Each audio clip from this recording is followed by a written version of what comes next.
Welcome to the Predictive Modeling in Healthcare course, where you'll learn to use healthcare data to build predictive models to find actionable insights. My name is Eddie. I've been doing health analytics for over 16 years. I've worked for multiple health insurers, software companies, hospitals, doctor networks, and I've done many consulting projects. I have intimate knowledge of healthcare analytics as well as the motivations that drive stakeholders in healthcare.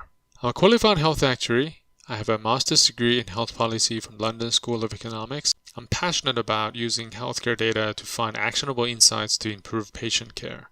Let me share my knowledge with you to empower you to do your analytic work.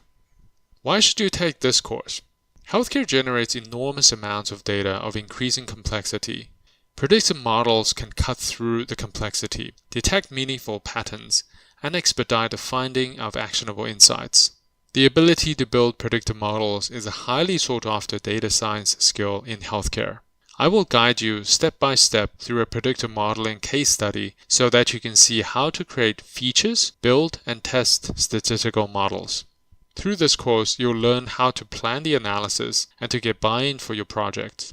You will learn about salient aspects of health data. You will learn what predictive model features are and how to create them. You'll be introduced to 4 commonly used predictive models. You will learn how to gauge model performance. You will learn how to build predictive models through a step-by-step case study.